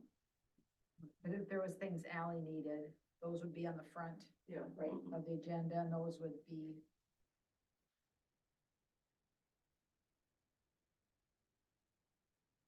Is that, we could at least give it a try, maybe. absolutely. Yeah. for I mean, we for could some- do it for 6 months. Yeah. That'd be 3 of each. Yeah. And if it doesn't work, reevaluate and Yeah. recalibrate as necessary. Good idea, of course. So with those educational sessions, those are still, that's all open. Still, So you have to publish that ahead of time and state like what the education's gonna be about. and we hope people will come. Yeah. You know? We, at Hillcrest in the short time I've been involved with the board there, I know that part of the board raised at some point wanting to learn more about the business, but being consumed in board meetings with rehashing what happened in 4 committee meetings that were reported out in the board. And that was just the historic process of the board even prior to my arrival. So one of the things that we, you know, with their input and, you know, when we had a discussion like this to modify, we went to a consent agenda where we basically took those 4 committee meetings and produced, you know, we were producing minutes anyhow, but rather than go over them and kind of rehash and summary each committee meeting to the full board, we said, here's the minutes, read them. We're going to do a consent agenda saying you read them. If you need any discussion, we can add it as an agenda item if you want to dive into this, but more than not, you know, 98% of the time, we just approve a consent agenda and that just frees up what otherwise was up to an hour of time, reliving for the full board what 1/4 of the group had done in committee meetings, you know, across the, so I hear something similar, and maybe if we can take what are Stacy's updates and your updates and other things that we're doing monthly and still put a report together, but say, you got my report, are there any, can we approve Yeah. what was submitted in writing, then we can use time, Just get rid of the verbal. yeah, teach us Yeah. about Unless this there's or teach us something, about yeah. that, yeah. Just And free unless up there's time. something, Yeah. really important that comes out that, that you want to highlight or something, it might need to be something off. the Yeah, I mean, consent you always agenda. have the option to Yes. add that to your agenda if you Yeah. wanted to get into something like that. I think if we go to this new trial, it's gonna really fit with our strategic planning, goals of doing that outreach and the collaborations with other, it'll just be an easier way, I think, to do that. And it'll get the board involved, whereas it's not just the staff, it's gonna be all of us, which I think shows more support to that other organization. Okay, so, do you think this needs a motion? Or just consensus? What do you guys think? Is there something in writing around requirements? There's of- nothing in the of bylaws. Frequency of board meetings? There's six times a year. So, I Is it think, even that often? I think it's like 4, didn't we? I thought it was quarterly. Yeah, I don't think it's even has to be 6, Oh. especially Times to meet. Yeah. You're talking about when we met with Becky. Mhm. I'd have to go back. I think it's Your only, memories. yeah, I think it's only quarterly. it could be. Interesting, because they say that we are doing it much more regularly than the average Yeah. across Yes. Iowa. I know, because we're so interested. We're over to you. We're Dubuque County, that's why.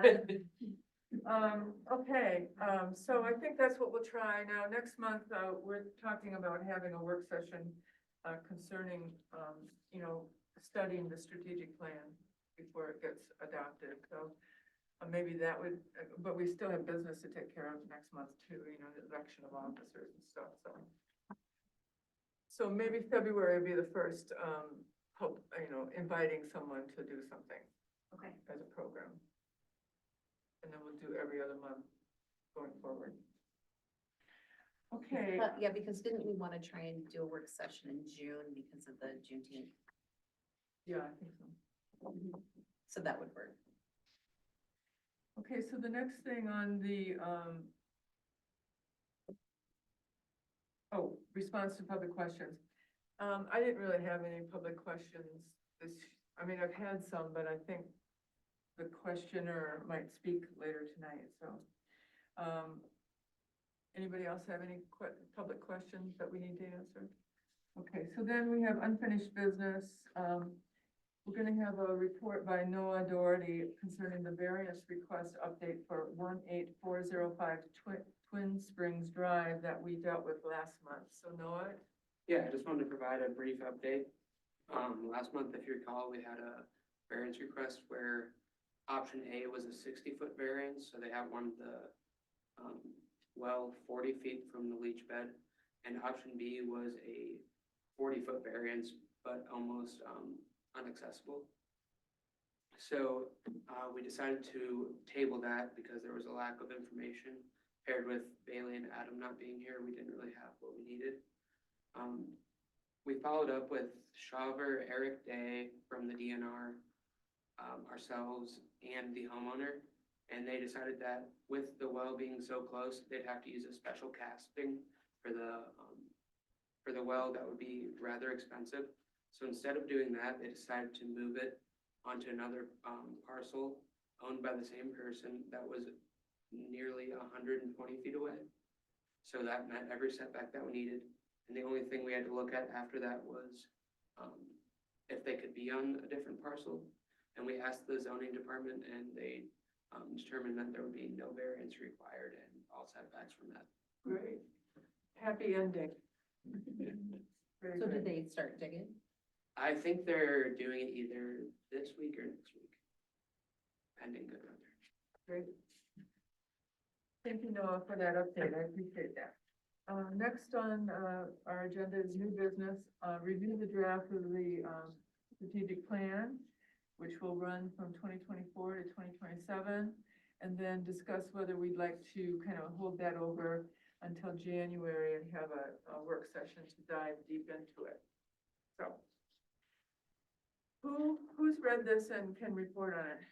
Raise your hand. Well, I read on it, but Right. I was, I- But who I can was- report Yeah, on I it? skimmed more than.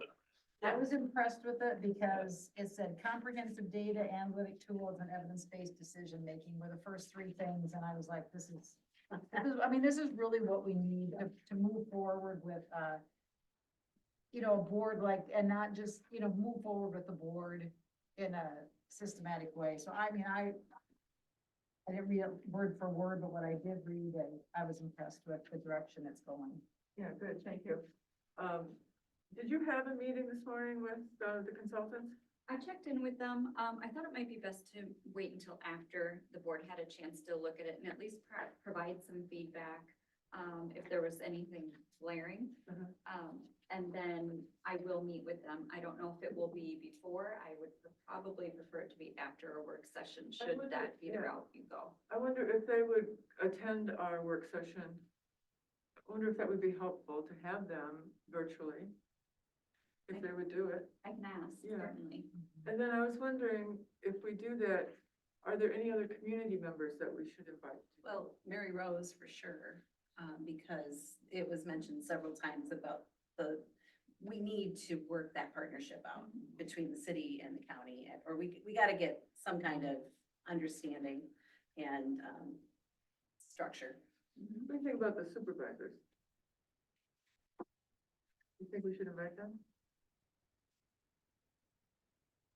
I don't know, that was tricky, cause I know. there's like three of them.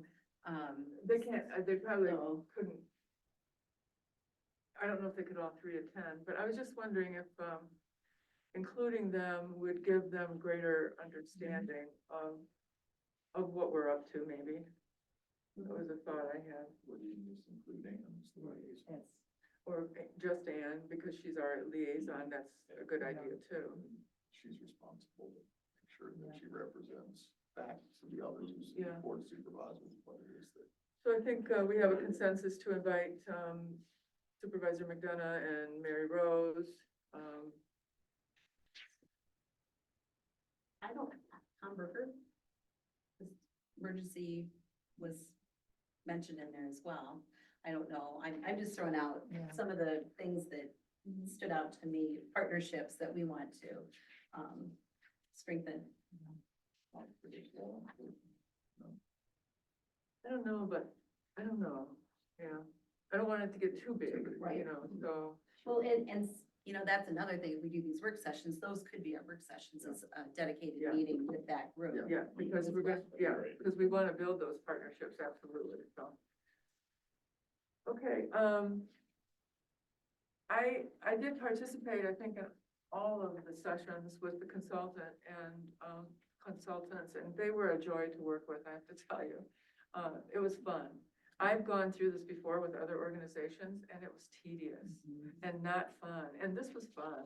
And we really did, I think we really did accomplish something through the process, so, I think you did a good job in finding that organization, so, and you guys did a good job at selecting them.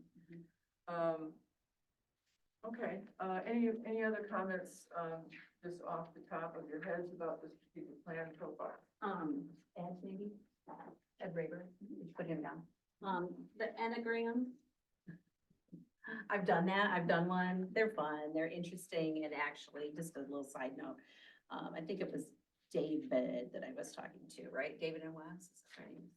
Yeah, David, and he like pegged me, he's like, you're at, I don't remember, 8 or something, I'm like, yeah.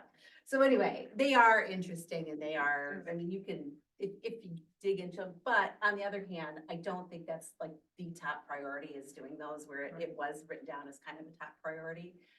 What, I'm not, what, It's like the old Myers-Briggs. Yeah.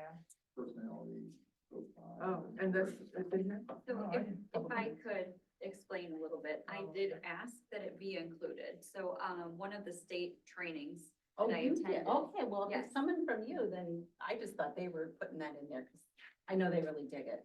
So one of the state trainings that I had, I didn't even know that that these two were into any of that.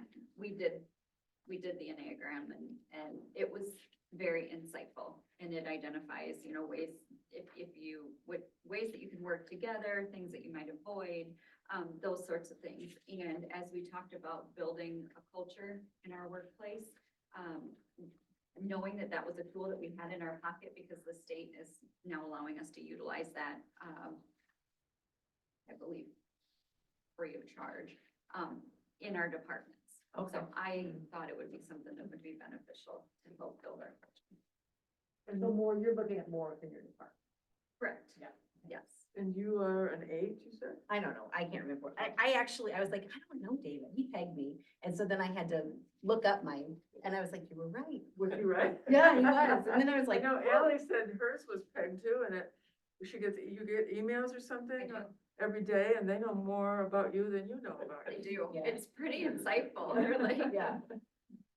I don't know, but I have found the advice to be helpful as a professional. And so if it's a resource that's available to us, I think it's pretty cool that we can share it. So. Well, I just didn't want it to be something we'd have to ask for $10,000 for it to, No. you know, and time when you know, have a whole bunch of other stuff to do. But if it's coming from you, and then, Yep. you know, they are fun, and it's a good retreat to do that. Yeah, even if nothing more than each staff member has the ability to take it and learn more about themselves. Yeah. I think that. Yeah. Yeah, that was the extent I was hoping. Was it something that they brought to your attention, the consultants did as a preferred tool, or? No, I just had the training I got you. and then, I don't know what we were talking about culture and Yeah, I what- happened to say, hey, this thing's pretty cool. And then they knew all about it. Is there a cost associated with it then to bring a team through it?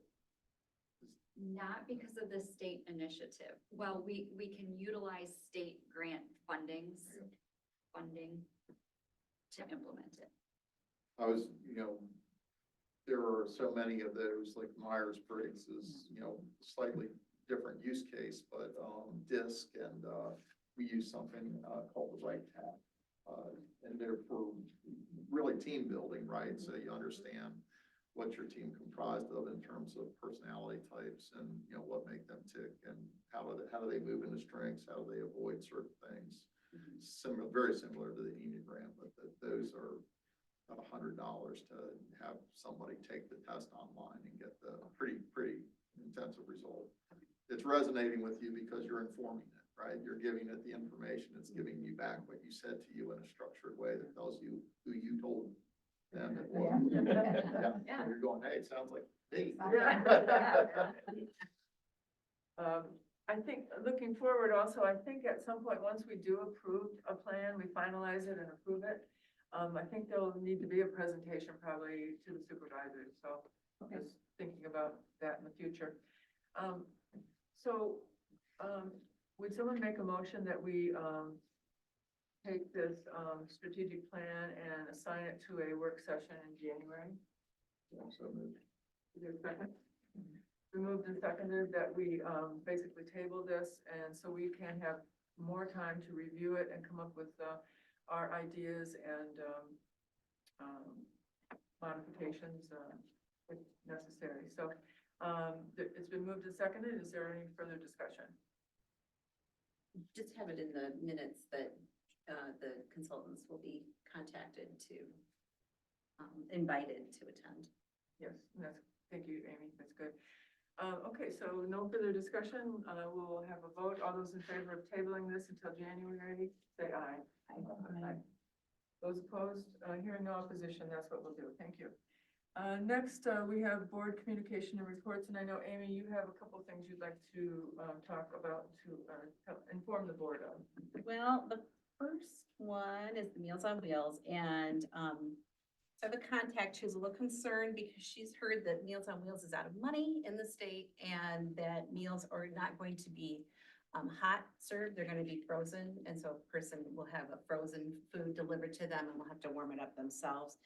There was supposed to be a meeting today, but it didn't happen, so I don't have any more updates, but just kind of keep your ear to the road and, you know, if you hear anything.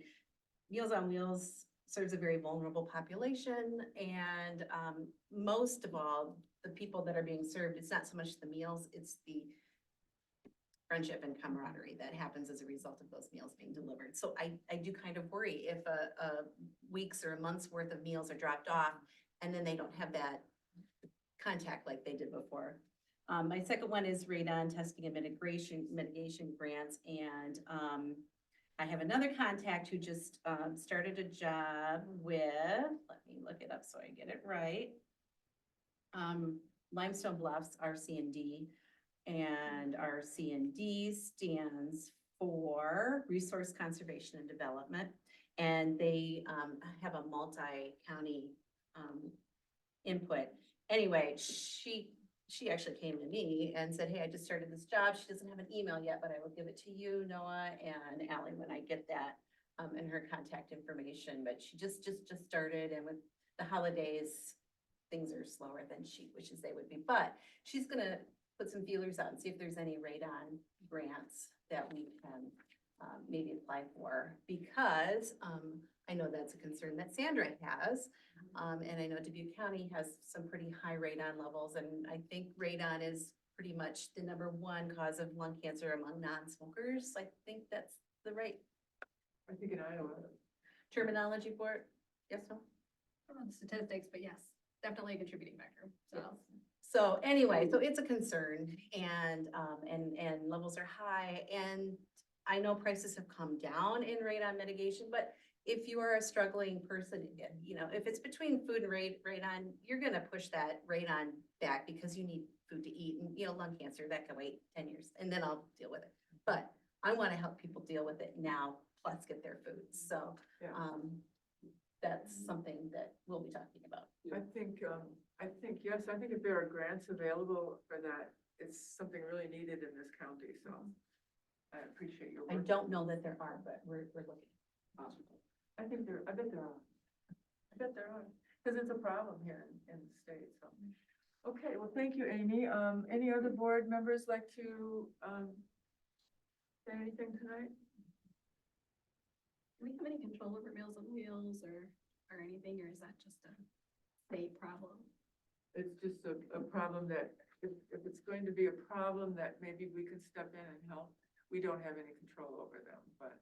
I mean, they don't reach out to the county for resources or anything, as far as you're aware, they're an independent organization. I Just think, how they're structured. I think they're independent. I'm sure they probably they might get money from the county. I don't know who supports Meals on Wheels. Federal? It might be federal. I have so many patients that use that resource. I mean, they're just homebound, they have strokes, they have dementia, they have whatever. And I think it's tragic if we don't get the community involved, if there's that much of a need, you know, Yeah. a great opportunity to Yeah. really impact a I- vulnerable population. I mean, Right. truly. Right. And a population that doesn't always have the voice to be an advocate for them. They're kind of invisible because they're homebound. Yeah, so I think it's good to keep on our radar if we can help, so. Okay, any other members want to say anything? Just real quickly, I know we've run long. I've given an update, I think, a couple meetings ago on our CCBHC award at Hillcrest. It's a Certified Community Behavioral Health Clinics federal award that we got renewed on. It was in the Telegraph Herald at the time, and I think I brought it up in this meeting.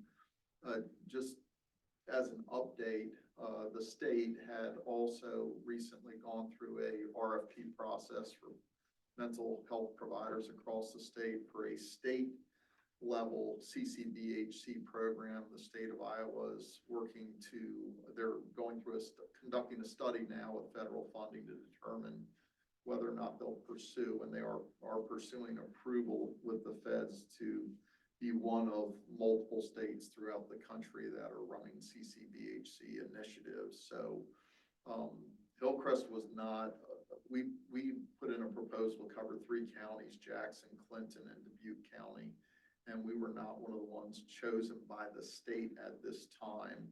I think there's some politics to it, and tactically, we didn't go too broad because of some uncertainty with what other providers were going to do and what geographies they might pick. So I just wanted to bring to the attention of this group that Dubuque County currently doesn't have a provider at all. So we learned in the the haves and the have-nots of how things were at least identified. There, of the 100 counties, I think 78 of them are covered by, I forget the number of providers. Some have covered as many as, 9 counties, but I'd say the average is probably somewhere around 5 or 6 counties per provider. So just want to put that on our radar at some point in time. I'm sure it will come up, whether it's brought up by the Board of Supervisors locally, May Hinston with the ECR region, since Dubuque falls to it, or the state itself about a plan for Dubuque. It's currently not slated in the CCBHC initiative. We still are running a CCBHC at Hillcrest. It's just under a federally funded initiative right now, rather than the way they're going to start to shift some things under the state. So we'll be back at it again, no doubt, depending on how the state moves forward with the group that they've certainly, currently aligned. And they've just got some, it seems to be Dubuque County and a bunch of northeast counties that are not covered right now. So we don't. And what is that? What does those letters stand for again? Yeah, it's Certified Community Behavioral Health Clinic, and it's really it's more of a safety net, philosophical approach to care in the mental health, community-based mental health space, that is an attempt to increase access, decrease stigma, and to not turn people away from care and mental health due to their inability to pay, people that are uninsured or underinsured. So for providers, it's a move away from historic fee-for-service payments for more of what's called value-based purchasing, or I think CCBHC uses the term prospective payment systems, where they start to benchmark things and determine cost and try to pay, for the quality of care that they need, rather than quarter-hour units or half-hour units or hour units in a fee-for-service model that's been a bottomless pit for healthcare, whether mental health or otherwise. So it's cutting edge, innovative, but at the same time, you're asking the federal government and state governments to initiate, to run something that they're just not the experts on. So it's arduous. Okay, thank you. I talked to May Hinston this past week about, I said, why can't we have an access center? Cedar Rapids has one. What was her answer? Iowa City has one. She said that the state has mandated that the state can only have so many, I can't remember the number, and they already have one extra and they have to get rid of probably. And I'm thinking, oh my God, an access center is a place where, you can go if you're mentally challenged, mentally ill, or having a crisis, and substance abuse. I think you can go for detox and things. But so she said, no, it's not going to be in the cards for here. But I talked to her about kind of building a virtual one by gathering different community organizations together, and you do this here and you do that. I mean, it wouldn't be easy, but maybe that's going to be our only option. But anyway, I want one. I want an access center. Where is the closest one? Cedar Rapids. Rapids and Iowa City. I don't But know they're whether, usually full. I don't know if there's one in Waterloo. I don't know, but that must not be in our region. There isn't one. They're not in our region. Does Davenport have one or no? Who? Davenport, I think they do, but they're a different region. Oh, I was thinking they don't have one, but I don't know. I thought they did, but. Do they have one? Yeah. All right. Okay. All right. So anyway, I think we need one up here, up in northern Iowa. So we're going to keep working on that. Okay, I think that's it. Any other statements? Any other? Okay. Our next meeting is blank. Sometime in January, huh? Yeah, I was just looking at that. Is it usually this third Wednesday of the month, January 17th. January 17th? Okay, and that will January be 17th. at 4:00. That will be at 4:30 next year. So see you all next year. Have a great holiday. At this time, anyone may address the board on matters of which are of concern to that person and which are not on agenda items. Please raise your hand if you're on Zoom, or stand up if you're in the room, state your name and street address. Please be aware that the board is limited in their ability to respond to such inquiries, and the Iowa Code prohibits the board from deliberating or acting on items not appearing on the agenda. Individual remarks are limited to 3 minutes. Oh, I shouldn't speak. no. My name is Diane Page Freiberger. I live in unincorporated Dubuque County. 4 months ago, I spoke and asked what the health department, what the Board of Health was doing about education of the public. So I'm glad to hear that you've had contact from the department or the School of Public Health for possible interns. We use them for Iowa immunizes and they can be great. It's also timely to get them going. So I guess my question now, and you don't have to answer, you can answer me now, is what is going to be done in the close future, in the near future, not before Christmas, I'm sure. And, you know, because we see the role of public health is to be proactive and preventative, and I'm not seeing that, okay? With this, I understand that the vaccinations now are commercialized versus through the health department, but there's still opportunities for education of the public on all things, water quality, everything else. Are you talking childhood vaccinations? Are you talking respiratory? Well, I'm talking the seasonal respiratory vaccinations. Yeah, that's what I had spoke on 4 months ago. And we see the rate of the increase of cases, and the rate of vaccinations is not anywhere near where it needs to be in Dubuque County or in the state of Iowa or in the country. As far as, I had also asked a question 2 months ago regarding the long-term care vaccination rates.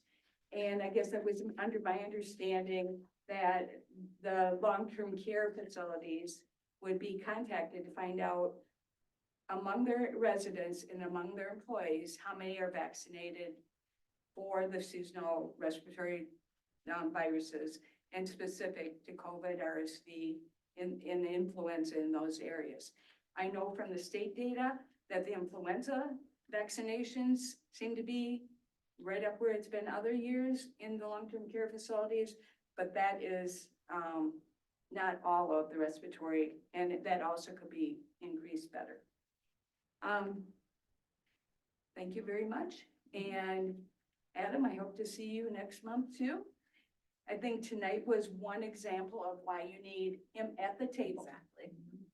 And I'm not going to speak to the supervisors because that would not be advantageous to Adam.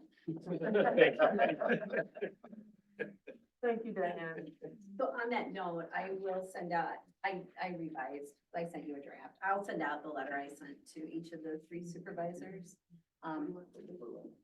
today. And my push was more, get rid of this 1 term and go to maybe a 3-term tenure. So I'm just a citizen writing a letter. I don't know if it will cause any difference, but I hope it does. I hope you both are reappointed. All right, very good. Thank you. Is there a motion to adjourn? We're adjourning. Thank you, everybody. Have a good holiday season. Thank you. Thank you.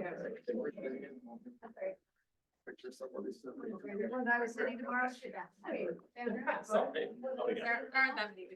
I'm not going to the game, but I'm gonna watch it.